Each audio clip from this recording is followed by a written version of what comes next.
Dear student welcome to the learning desk YouTube চেনেলত আপোনাক আকৌ এবাৰ স্বাগতম জনাইছোঁ। আজি আমি CTETৰ কাৰণে গ্ৰামাৰৰ অন্যতম এটা টপিক এছামিছ লেংগুৱেজৰ অলংকাৰ আমি বিতংকৈ আলোচনা কৰিম।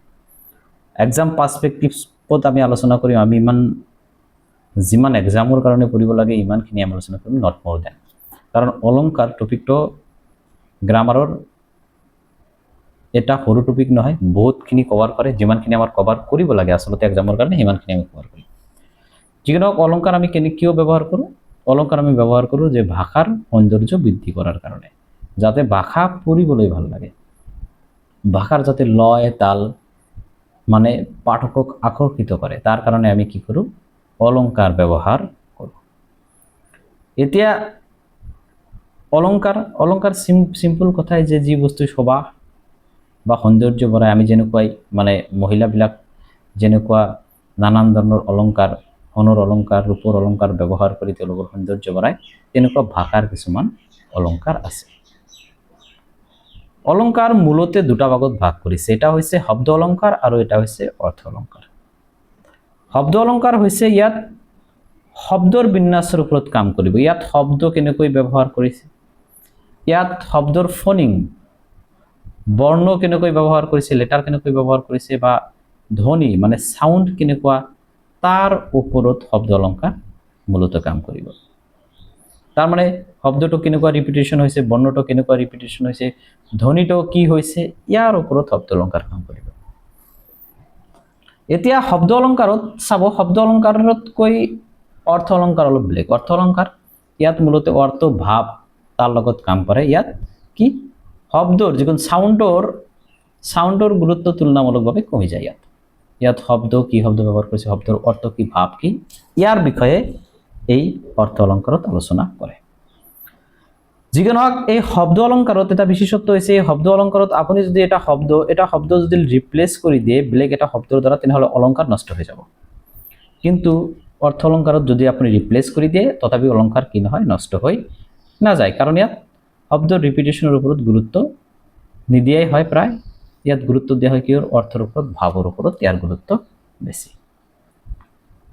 যিকোনো শব্দ অলংকাৰৰ পৰিচয়ৰ মূল বৈশিষ্ট্য। শব্দ অলংকাৰ কি? শব্দ অলংকাৰ ধ্বনিৰ মাধুৰ্য, বৰ্ণৰ বিন্যাস, ধ্বনি কেনেকৈ ব্যৱহাৰ কৰিছে, ফনিম কি, বৰ্ণ কেনেকৈ ব্যৱহাৰ কৰিছে, বৰ্ণ কত ব্যৱহাৰ কৰিছে। তাৰপিছত ইয়াৰ ফলত কি হয়? কাব্যৰ শ্ৰুতি মাধুৰ্য হয়, যিখন লিখনি হয় লিখাখন কি হয়? শ্ৰুতি মধুৰ হয়, আৰু তাকেই কৈছে শব্দ অলংকাৰ। সিম্পল শব্দ অলংকাৰ আপোনাৰ ইমান জানিব নালাগে। শব্দ অলংকাৰ তাৰ মানে শব্দ অলংকাৰত বুজিব যে লেটাৰ, ওয়াৰ্ড আৰু ইংৰাজীত যদি কয় ফনিম কেনেকৈ ব্যৱহাৰ কৰিছে, তাৰ ওপৰত শব্দ অলংকাৰ কি কৰে? শব্দ অলংকাৰক ভাগ কৰা হৈছে। ইয়াত মাজে মাজে কিন্তু ফনিম পৰিছে, তথাপিও কিন্তু ইয়াত কি মিনিং আহি যাব। মিনিং মানে কি সেমেন্টিক্সও ইয়াত আহি যাব। যিকোনো মই অলপ বেলেগকৈ কৈ দিলোঁ। তাৰমানে আল্টিমেটলি যেতিয়া আপুনি শব্দ অলংকাৰ বাহিৰ কৰিব যে কোনটো শব্দ অলংকাৰ কৰিছে, তেনেহ'লে আপোনাৰ জানিব লাগিব যে বৰ্ণ কেনেকুৱা ব্যৱহাৰ কৰিছে, শব্দ কেনেকুৱা ব্যৱহাৰ কৰিছে, সাউন্ড কেনেকুৱা হৈছে, আৰু ইয়াৰ অৰ্থ কি বুজাইছে, অৰ্থ বুজিবই লাগিব। শব্দ অলংকাৰ পৰক, যি অলংকাৰ পৰক, অৰ্থ আহিব। শব্দ অলংকাৰৰ প্ৰথম অলংকাৰখন হৈছে অনুপ্ৰাস অলংকাৰ। এইটো কি? প্ৰথম অলংকাৰ অনুপ্ৰাস অলংকাৰ। এই অলংকাৰত একে বৰ্ণ বা ধ্বনি, এটাই লেটাৰ বা এটা ধ্বনি বাৰে বাৰে পুনৰাবৃত্ত হৈ কাব্যিক শ্ৰুতি মাধুৰ্য আৰু লয় বৃদ্ধি কৰে। বাৰে বাৰে কেনেকৈ ৰিপিট হৈ আছে, এইটো কি হৈছে, কেনেকৈ ৰিপিট হৈ আছে, ৰিপিট হোৱাৰ পিছতে কিমান কাব্যখন কিমান শ্ৰুতি মধুৰ কৰিছে, কিমান লয় বৃদ্ধি কৰিছে, তাক অনুপ্ৰাস অলংকাৰত আলোচনা কৰা হয়। একে বৰ্ণ, ইয়াত কি থাকিব? ধ্বনিৰ পূৰ্ণ ব্যৱহাৰ। সিম্পল কথা, বৰ্ণ একে থাকিব। বৰ্ণ কি একে, বৰ্ণ কিন্তু ৰিপ্লেস নকৰে, তাৰ মানে লেটাৰক ৰিপ্লেস নকৰে। কিন্তু ধ্বনি মানে কি সাউন্ড, বৰ্ণ বা ধ্বনিৰ কি হ'ব? পূৰ্ণ ব্যৱহাৰ, মানে বাৰে বাৰে ব্যৱহাৰ, তাক কোৱা হৈছে অনুপ্ৰাস অলংকাৰ। এতিয়া অনুপ্ৰাস অলংকাৰৰ উদাহৰণ হৈছে পৰম পুৰুষ পুৰাতন পাপী পাবন। ইয়াত সব প বৰ্ণটো বাৰে বাৰে ব্যৱহাৰ কৰিছে। প বৰ্ণটো কি বাৰে বাৰে ব্যৱহাৰ কৰিছে, আৰু এই যে পৰ ব্যৱহাৰ কৰিছে, ইয়াৰ ফলত কি হৈছে? এই লিখনিখন শ্ৰুতি মধুৰ হৈছে, শুনোতে ভাল লাগিছে। এতিয়া আমাৰ অনুপ্ৰাসৰ কেইটামান প্ৰকাৰ আছে। আমাৰ প্ৰকাৰ কেইটামান পঢ়িব লাগিব অনুপ্ৰাস অলংকাৰৰ প্ৰথম প্ৰকাৰ কি অনুপ্ৰাস অলংকাৰৰ প্ৰথম প্ৰকাৰ ইয়াত সিকোয়েন্স তেনেকুৱা নাই মানে জাস্ট আমি বুজাৰ কাৰণে কৈ আছো অনুপ্ৰাস অলংকাৰৰ প্ৰথম প্ৰকাৰ যেটো হৈছে সেকানুপ্ৰাস এতিয়া সেকানুপ্ৰাস কি সেকানুপ্ৰাস হৈছে দুটা বা তাতোধিক বৰ্ণ বা ধ্বনি যেতিয়া একে ক্ৰমত দুটা ইয়াত বৰ্ণ বা ধ্বনি মানে লেটাৰ কেইটা থাকিব লাগিব লেটাৰ দুটা থাকিব লাগিব বা 2+ থাকিব লাগিব ততোধিক তাতকৈ বৰ্ণ বা ধ্বনি নহলে লেটাৰ থাকিব নহলে কি থাকিব বৰ্ণ বা ধ্বনি ইয়াত ইংলিছত কি বুলি কয় ফনিম বুলি কোৱা হয় কি ৰিপিটেশন কেইবাৰ হ'ব ৰিপিট হ'ব এবাৰ সিম্পল কথা যে বৰ্ণ বা ধ্বনি দুটা বা ততোধিক বৰ্ণ বা ধ্বনি দুটাও হলে হ'ব বা তাতকৈ বেছি হলে হ'ব পাৰিব কিন্তু ৰিপিট হ'ব ওয়ান টাইমে ৰিপিট হ'ব তাক কোৱা হৈছে কি সেকানুপ্ৰাস এতিয়া সেকানুপ্ৰাস এটা উদাহৰণ আমি চালো যে মৰণ যাচো বাণী তোমাৰ চৰণ কমল চুমে এতিয়া চাওক মৰণ আৰু ইয়াত আছে চৰণ এতিয়া মৰণ আৰু চৰণ শব্দ দুটা ৰণ শব্দ ইয়াত ৰণ কেইটা দুটা লেটাৰ এটা ৰ এটা ন এই ক্ৰমত মাজত এবাৰ কি হৈছে এটা ক্ৰমত একে ক্ৰমত এটা এবাৰ কি হৈছে এবাৰ পুনৰাবৃত্তি হৈছে ৰিপিটেশন কেইবাৰ হৈছে এবাৰ হৈছে ৰিপিটেশন এবাৰতকৈ বেছি হলে কিন্তু সেকানুপ্ৰাসত নপৰে সিম্পল কথা সেকানুপ্ৰাসত কি লেটাৰ বা ধ্বনি থাকিব দুটা মোৰ দেন 2 and 2 মোৰ দেন কিন্তু ইয়াত ৰিপিট হ'ব কিমান টাইম ৰিপিট হ'ব ওয়ান টাইম তাক কৈছে সেকানুপ্ৰাসৰ এক্সাম্পলটো আপুনি ইয়াৰ পৰা লিখি ল'ব পাৰে যিকোনো আশা কৰোঁ আপুনি ইয়াৰ পৰা বুজিছে এতিয়া হৈছে বৃত্তানুপ্ৰাস অনুপ্ৰাস অলংকাৰৰ আৰু এটা ভাগ হৈছে বৃত্তানুপ্ৰাস কি বৃত্তানুপ্ৰাস যেতিয়া আমি পঢ়ি আছো আমাৰ লাগিছে কিহৰ নিচিনা বৃত্তৰ নিচিনা লাগিছে কি সাৰ্কেলৰ নিচিনা সাৰ্কেল যেনেকুৱা ঘূৰি থাকে এই বৃত্তানুপ্ৰাস তেনেকুৱা ঘূৰি থাকিব এতিয়া কি কোৱা হৈছে বৃত্তানুপ্ৰাস এটা বা তাতোধিক বৰ্ণ বা ধ্বনি ইয়াত বৰ্ণ বা ধ্বনি লেটাৰ অকল লেটাৰ নহয় লেটাৰৰ লগত আৰু এটা বস্তু হয় ধ্বনি মানে কি সাউন্ড মানে কি ফনিম লেটাৰ বা ধ্বনি যেতিয়া দুবাৰ বা তাতকৈ অধিক বাৰ বা বাৰে বাৰে মানে কি বাৰে বাৰে কি কৰিব ৰিপিটেশন কৰিব আকত কিন্তু সেকানুপ্ৰাসত কিন্তু এবাৰ ৰিপিট কৰিছে কিন্তু ইয়াত বাৰে বাৰে ৰিপিট কৰিব দুবাৰ 2+ ৰিপিটেশন ইয়াত কি হ'ব ৰিপিটেশন ইয়াত 2+ হ'ব দুটাতকৈ বেছি হ'ব তাক কোৱা হৈছে কি বৃত্তানুপ্ৰাসৰ এটা উদাহৰণ হৈছে কলকল কুলকুল ক্ৰন্দন প্ৰবল কলকল কুলকুল কুলকুল ক্ৰন্দন প্ৰবল ইয়াত ক আৰু ল বৰ্ণ একাধিকবাৰ বৃত্তৰ দৰে কি হৈছে ৰিপিটেশন হৈছে মিনিংৰ লগত ইয়াৰ কোনো মিল নাই গতিকে আমি সেকানুপ্ৰাস বলিলো বৃত্তানুপ্ৰাস ইয়াত কিন্তু মিনিংৰ কথা কোৱা নাই লেটাৰ আৰু ফনিমৰ ৰিপিটেশনৰ ওপৰত কৈছে সেকানুপ্ৰাসত কৈছে লেটাৰ আৰু ফনিম দুটা টু মোৰ দেন প্লাস হ'ব পাৰে বাট ৰিপিটেশন ওয়ান টাইম কিন্তু বৃত্তানুপ্ৰাসত কৈছে যে টু মোৰ দেন বাট ৰিপিটেশন মোৰ দেন টু দুটাতকৈ বেছি বাৰ ৰিপিটেশন হ'ব লাগিব তাৰপিছত অন্তানুপ্ৰাস কি কৈছে চাওক অন্তানুপ্ৰাসত কৈছে যেতিয়া কবিতাৰ চৰণ মানে কি এটা কবিতা আছে কবিতাৰ ইয়াত এটা চৰণ সাপোজ বা ফাৰ্ষ্টতে এটা চৰণ হ'ব পাৰে চৰণ আমি পঢ়িছো কবিতাৰ চৰণৰ শেষত যি ধ্বনি থাকিব বা যি শব্দ থাকিব শব্দৰ ধ্বনিৰ পুনৰাবৃত্তি বা শব্দৰ পুনৰাবৃত্তি হলে বা ছন্দ মিল থাকিলে তাক কোৱা হৈছে অন্তানুপ্ৰাস ইয়াত হৈছে কি শাৰীৰ শেষত ধ্বনিৰ মিল এতিয়া ধ্বনিৰ মিল বা শব্দৰ মিল থাকিলে ধ্বনিৰ মিল থাকে গতিকে এই কথা কৈছে যে শাৰীৰ শেষত বা কিহৰ শেষত চৰণৰ শেষত কি ধ্বনিৰ মিল থাকিলে তাক কি বুলি কোৱা হয় অন্তানুপ্ৰাস অন্ত মানে এন্ড শেষ অন্তানুপ্ৰাস ইয়াক কৈছে যে ভাগৰ হৰুৱা গান অগ্নিবীণাৰ তান এই যে গান আৰু তান প্ৰথম আৰু দ্বিতীয় শাৰীৰ শেষ গান আৰু তান নিখুঁতভাৱে মিলি গৈছে আৰু বাক্যখন শ্ৰুতিমধুৰ কৰিছে ইয়াত কি ক'ব অন্তানুপ্ৰাস বুলি কোৱা পাব গতিকে আমি এতিয়ালৈকে কোনো অনুপ্ৰাস অলংকাৰখন পঢ়ি আছো আপোনালোকে মনোযোগ দি শুনিব 4 নম্বৰ হৈছে কি লাতানুপ্ৰাসত কি বুলি কোৱা হৈছে লাতানুপ্ৰাসক কোৱা হৈছে যেতিয়া একে শব্দ বা বাক্যাংশ মানে বাক্যৰ এটা অংশ পুনৰাবৃত্তি হ'ব, বাক্যৰ অংশ এটা শব্দ হ'ব পাৰে, এটা ফ্ৰেজ হ'ব পাৰে, পুনৰাবৃত্তি হ'ব, কিন্তু প্ৰয়োগিক তাৎপৰ্য কনটেক্সট বেলেগ অনুভূতি বা তাৎপৰ্য প্ৰকাশ পায় তাতে তাক কি বুলি কোৱা হৈছে, তাক লাতানুপ্ৰাস বুলি কোৱা হৈছে। এতিয়া আপুনি কথাটো মন কৰক, ইয়াত কি কৈছে, ইয়াত কৈছে যে ৱাৰ্ড কি হ'ব, ৰিপিট হ'ব, ৱাৰ্ড ৰিপিট হ'ব, তাৰপিছত কি হ'ব, মিনিংও একে থাকিব, মিনিংও একে থাকিব, কিন্তু কি হ'ব, ৱাৰ্ড ৰিপিট হ'ব, মিনিং একে থাকিব, কিন্তু কনটেক্সট বেলেগ বেলেগ থাকিব, মানে কন্ডিশন বেলেগ বেলেগ থাকিব। একেই শব্দ একেই থাকিব, কিন্তু তাৎপৰ্য কি থাকিব, বেলেগ বেলেগ থাকিব।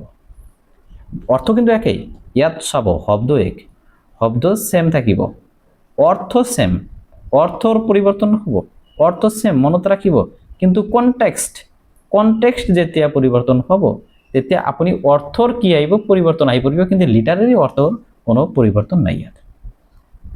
সাপোজ উদাহৰণ কৈছে, পিতা যার ধর্মপরায়ণ কি ভয় তার, পিতা যার ধর্মপরায়ণ কি ভয় তার, তার মানে পিতা যার ধর্মবিহীন কি ভয় তার, ইয়াত কনটেক্সট চেঞ্জ হৈছে। প্রথম হারিত কৈছে কি ভয় তার, মানে কোনো ভয় নাই তার, আৰু দ্বিতীয় হাৰিত কৈছে যে যাৰ ধৰ্মবিহীন কি ভয় তাৰ, তাৰ কিমান ভয়, তাৰ মানে বহুত ভয়েৰ কথা কোৱা হৈছে।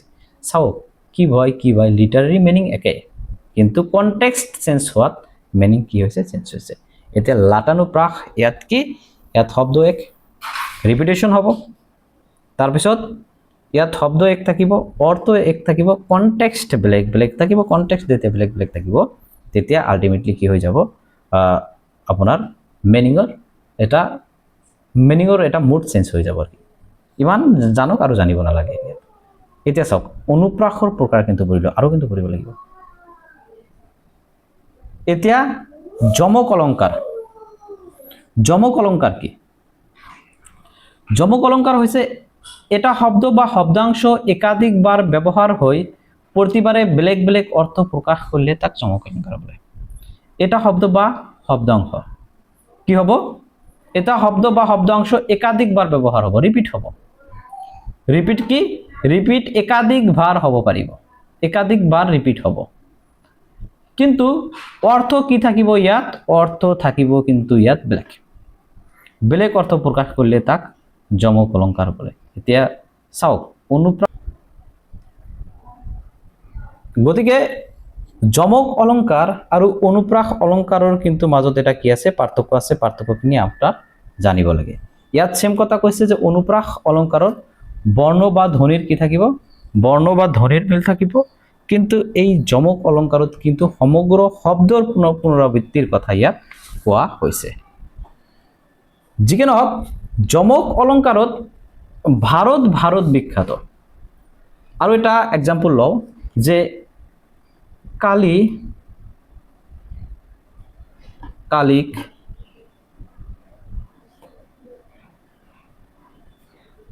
কালি বুলি কালিক পুজিল, কালি বুলি কালিক পুজিল, এইটো এটা সেন্টেন্স লিখিছো। ইয়াত চাওক কালিখন কি, কালিখন যিটো গডেছ কালিমা, কালি ইয়াত কি বোলা হৈছে, কালি যিখন হৈছে কি, যি দিনখন আমাৰ পাৰ হৈ গৈছে, ইয়েষ্টাৰডে।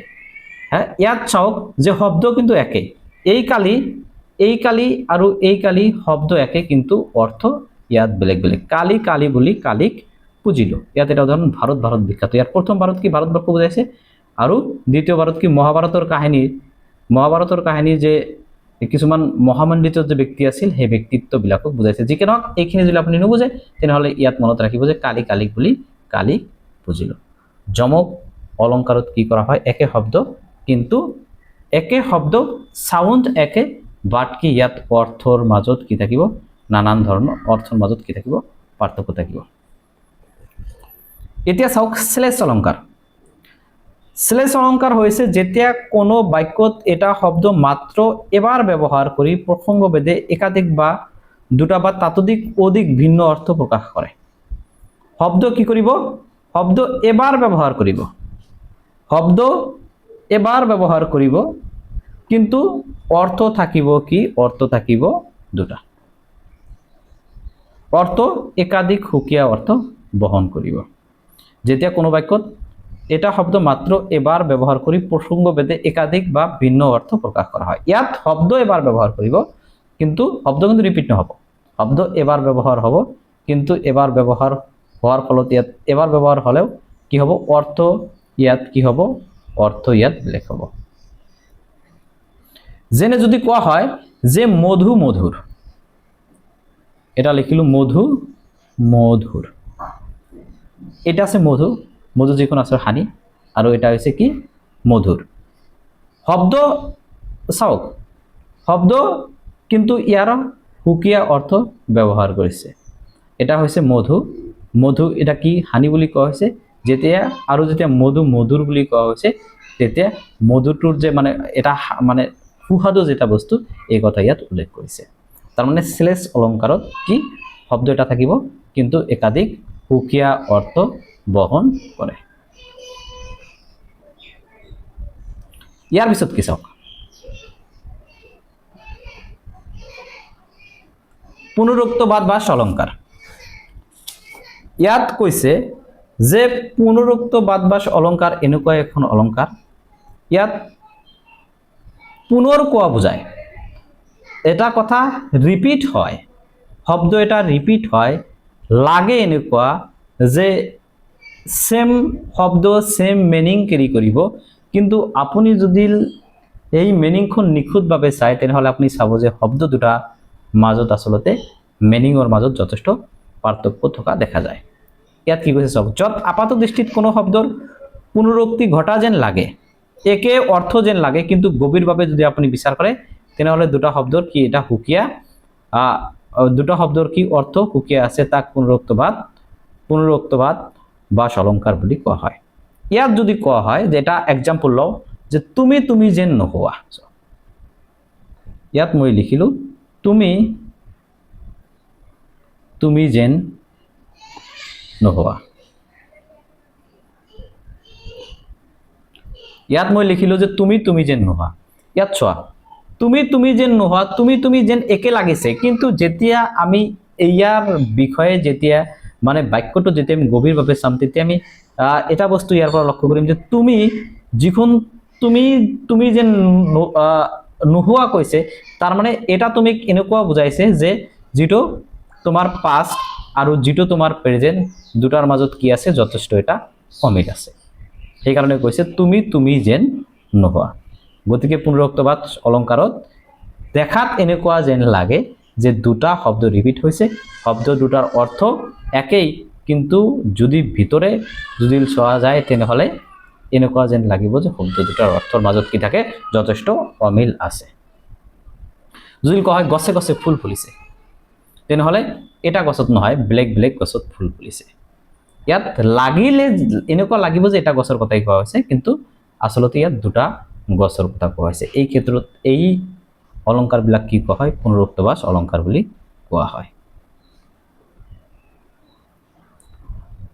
বক্ৰান্তি অলংকাৰ কি বক্ৰান্তি অলংকাৰ হৈছে যে ইয়াত বক্তাই কথা কব এটা কিন্তু কথাৰ টন কথাৰ পেচ পৰিৱৰ্তনৰ ফলত কি হ'ব মিনিংৰ চেঞ্জ হৈ যাব মিনিংৰ পৰিৱৰ্তন হ'ব সেই কাৰণে কৈছে বক্ৰান্তি অলংকাৰ বক্তাই সাধাৰণ অৰ্থত কথা কোৱা এটি শ্ৰোতাই স্বৰৰ বিশেষত্ব আৰু শ্লেষৰ বাবে অন্য বা ব্যাখ্যা অৰ্থ গ্ৰহণ কৰিলে বাক্যৰ অৰ্থত প্ৰকাশ কৰিলে তাক বক্ৰান্তি হয় সাপোজ ষ্টুডেন্ট এটা দেৰিকৈ ক্লাছত সোমাইছে টিচাৰে ক'লে যে বাহ তোমাৰ সময় জ্ঞানটো সঁচাকৈ প্ৰশংসনীয় ইয়াত কি সাৰ্কামেজন ব্যৱহাৰ কৰা হৈছে বা আইৰনি ব্যৱহাৰ কৰা হৈছে প্ৰত্যক্ষভাৱে প্ৰশংসা কৰা নাই কিন্তু স্বৰ আৰু প্ৰসংগৰ বাবে ই সময় জ্ঞানৰ অভাৱক কটাক্ষ কৰিছে বা ব্যংগ কৰিছে ইয়াক কি বুলি কোৱা হয় বক্ৰান্তি অলংকাৰ বুলি কোৱা হয়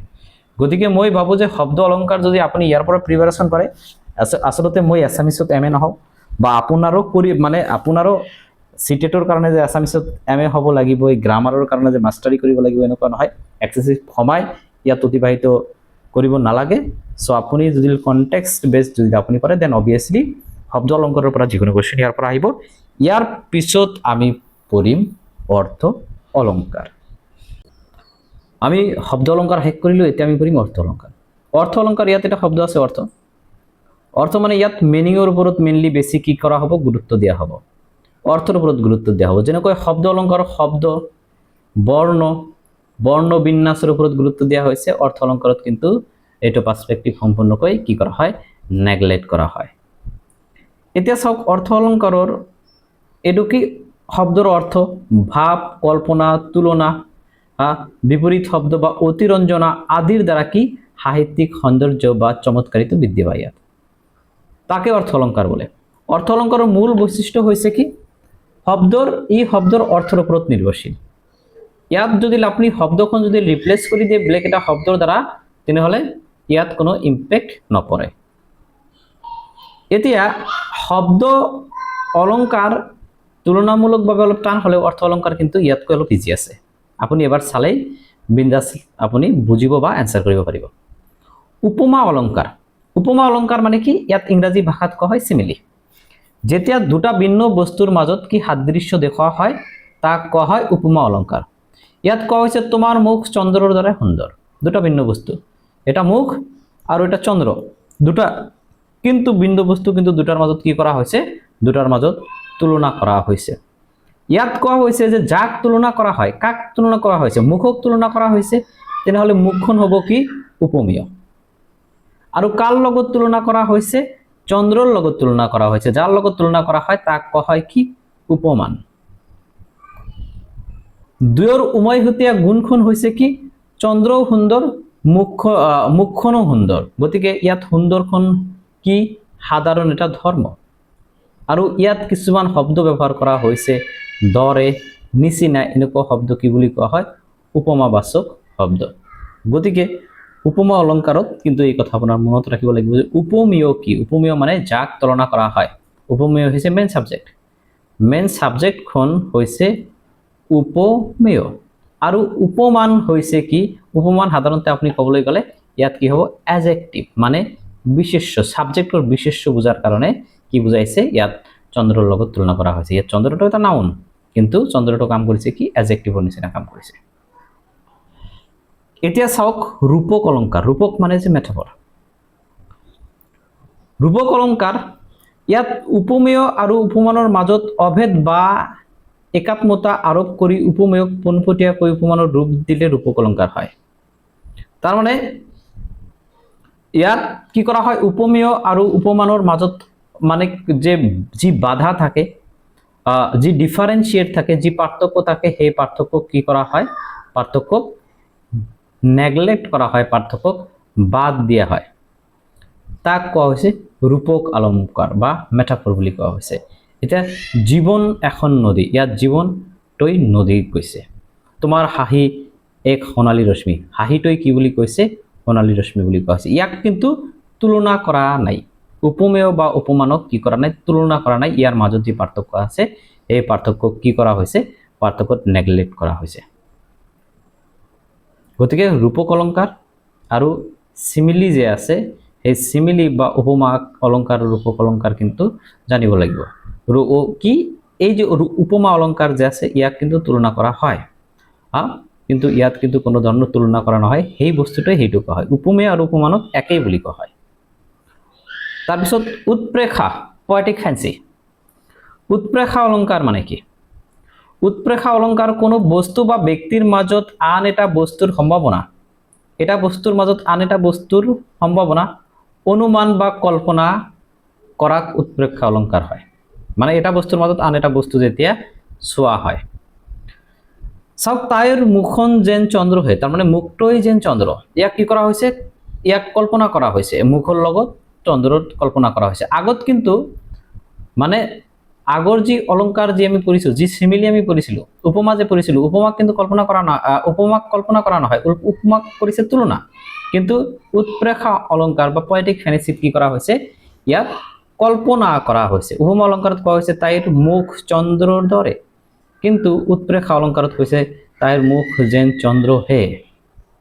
ইয়াত কি কৰা হৈছে কল্পনা কৰা হয় উৎপ্ৰেক্ষা অলংকাৰ মনত ৰাখিব উৎপ্ৰেক্ষা অলংকাৰত কি কৰা হয় কল্পনা কৰা হয় সিমিলিৰ লগত বা উপমাৰ লগত আপুনি এইটো মিলাব নোৱাৰে ইয়াত কেইটামান শব্দ ব্যৱহাৰ হয় যেন জেনিবা মানে বোধ হয় এই ধৰণৰ শব্দ কিন্তু উৎপ্ৰেক্ষা অলংকাৰত ব্যৱহাৰ হোৱা বেছি দেখা যায় ব্যতিৰেক অলংকাৰ কন্ট্ৰাষ্ট দেখাব ইয়াত কি দেখাব মানে দুটাৰ মাজত অলপ কম্পেয়াৰ কৰিব ইয়াত যে যেতিয়া দুটা বস্তুৰ মাজত তুলনা কৰা হয় এটা আনটোতকৈ অধিক উৎকৃষ্ট বা এটা আনটোতকৈ হীন বুলি প্ৰকাশ কৰা হয় তেতিয়া ব্যতিৰেকী অলংকাৰ হয় এই ক্ষেত্ৰত ব্যতিৰেকী অলংকাৰ হয় যেনে কোৱা হৈছে চন্দ্ৰতকৈ তোমাৰ মুখ অধিক সুন্দৰ এতিয়া চন্দ্ৰ আৰু মুখৰ তুলনাত মুখ সুন্দৰ বুলি কৈছে গতিকে ব্যতিৰেক অলংকাৰত কি কৰা হয় যে ইয়াত এটাতকৈ আনটোক হীন বা আনটো উৎকৃষ্ট বুলি তুলনা কৰা হয় কেৱল সাদৃশ্য দেখুওৱা নহয় বৰং এটাৰ উৎকৰ্ষ বা অধিক স্পষ্ট কৰা হয় ইয়াত সাদৃশ্য দেখুৱাই নহয় ইয়াত কি নেদেখায় সাদৃশ্য নেদেখায় ইয়াত কি কৰা হয় এটাৰ উৎকৰ্ষ বা অধিককৈ স্পষ্ট কৰা হয় এটা ভাল এটাতকৈ এটা হীন এটাতকৈটো দেখুওৱা হয়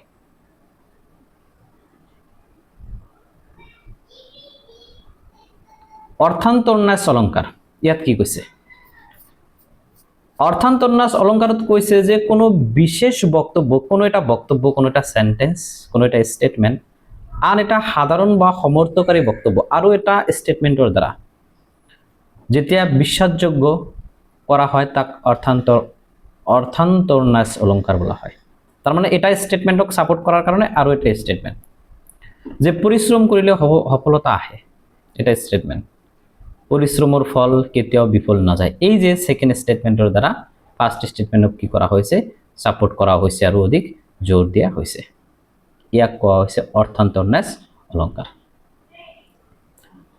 দৃষ্টান্ত অলংকাৰ এমপ্লিফিকেশন ইয়াত কৈছে যে কোনো বক্তব্য বা ভাবক আন এটা পরিচিত বা উপযুক্ত উদাহৰণৰ সহায়ত স্পষ্ট কৰি তুলিলে আৰ কোনো বক্তব্য বা ভাবক কোনো এটা স্টেটমেন্টক আৰু আগত কিন্তু কি আছিল সাপোৰ্ট কৰিছিল আৰু বাকি এটা স্টেটমেন্টৰ দ্বাৰা এটো কি কৰিব এটো ক্লিয়াৰ কৰি দিব না এমপ্লিফাই কৰিব না যেনেকৈ আমি এমপ্লিফাই ব্যৱহাৰ কৰো সাউন্ড সিস্টেমত তেনেকুৱা কি কৰিব এমপ্লিফাই কৰিব তাক কি বুলি কোৱা হৈছে দৃষ্টান্ত অলংকাৰ বুলি কোৱা হৈছে যেনেকৈ সূৰ্যই অন্ধকাৰ দূৰ কৰে যেনেকৈ সূৰ্যই অন্ধকাৰ দূৰ কৰে এটা স্টেটমেন্ট যদি অকলে থাকে তেনেহলে ইয়াৰ কোনো মিনিং ক্যাৰি নকৰে কিন্তু আৰু এটা স্টেটমেন্ট কোৱা হৈছে তেনেকৈ জ্ঞান অজ্ঞানতাক দূৰ কৰে এই যে সেকেন্ড স্টেটমেন্ট ফাৰ্স্ট স্টেটমেন্টক কি কৰিছে ফাৰ্স্ট স্টেটমেন্টক ক্লিয়াৰ কৰি দিছে তাক কোৱা হয় দৃষ্টান্ত অলংকাৰ বেজস্থিতি অলংকাৰ আইৰনিক্যাল প্ৰাইস কি বুলি কোৱা হৈছে যে যেতিয়া নিন্দাৰ ছলেৰে এজনক প্ৰশংসা কৰা হয় নিন্দা কৰিব এনেকুৱা যেন লাগিছে যে নিন্দা কৰিছে কিন্তু আসলতে কি কৰা হৈছে প্ৰশংসা কৰা হৈছে তেতিয়া বেজস্তুতি অলংকাৰ হয় এই বেজস্তুতি অলংকাৰ বাহ্যিক অৰ্থত কি নিন্দা যেন লাগিব কিন্তু অন্তৰ্নিহিত অৰ্থত কি হ'ব প্ৰশংসা হ'ব ইয়াত কৈছে যে তোমাৰ এই নিষ্ঠুৰতাই তোমাক মহান কৰি তুলিছে এতিয়া বাহ্যিক অৰ্থত ইয়াত নিষ্ঠুৰতা বুজিছে কিন্তু ইয়াৰ ইনাৰ সেন্সত কি মানুহজনক কিন্তু মহান বুলি গণ্য কৰিছে যিকোনক এই বেজস্তুতি অলংকাৰত কি আইৰনিক্যাল মানে কি দুটা স্টেটমেন্টৰ মাজত এটা কি থাকিব ডিফাৰেন্সিয়েট থাকিব আইৰনি মানে কি সাপোজ কোনোবা এটা এজনে কলে মাকক কলে যে আজি মোক মাতি দিবা পুৱাটোটি মই জিম কৰিবলৈ যাম মাকে কলে যে নবাবৰ লৰা তুমি পুৱাটোটি জিম কৰিব পাৰিবা এই যে টোটাল যে এটা ডিফাৰেন্ট যে এটা স্টেটমেন্ট তাক কোৱা হয় আইৰনি আৰু ইয়াক আইৰনিক্যাল ভাবে ডিফাৰেন্ট স্টেটমেন্টৰ দ্বাৰা কি কৰা হৈছে প্ৰশংসা কৰা হৈছে প্ৰাইস কৰা হৈছে ইয়াত কোৱা হৈছে কি বেজস্তুতি অলংকাৰ অতিশয়োক্তি অলংকাৰ হাইপাৰবল ইয়াত কি কোৱা হৈছে কোনো বস্তু ঘটনা বা গুণক বাস্তৱতকৈ অত্যধিক অসম্ভৱ বা অতিৰঞ্জিতভাৱে কি কৰা হৈছে কোৱা হয় মানে অতিৰঞ্জিতভাৱে বৰ্ণনা কৰা হৈছে বাস্তৱতকৈ অতিৰঞ্জিতভাৱে বৰ্ণনা কৰা হৈছে তাক কোৱা হয় অতিশয়োক্তি অলংকাৰ হাইপাৰবল পৰীক্ষাত একেবাৰে মানে এটা কমন হৈ গৈছে আপুনি এছামিজ বা ইংলিশ ল্যাঙ্গুয়েজত এইখন আহি থাকে উদাহৰণস্বৰূপে যদি কোৱা হয় তোমাৰ গুণ শুনি সাগৰো শুকাই যায়। ইয়াত পচিবল নহয়, বাট এইটো কি কৰা হয়, ইয়াক কোৱা হয় কি হাইপাৰবল। তেওঁৰ কান্দনত নদী ৰৈ গ'ল, ইয়াক কি বুলি কোৱা হয়, হাইপাৰবল বুলি কোৱা হয়। কাৰণ কোনো এটা ঘটনা বা গুণক মানে বাস্তৱতকৈ কাল্পনিক ৰূপ দিয়া হয়, অতিৰঞ্জিতভাৱে বৰ্ণনা কৰা হয়।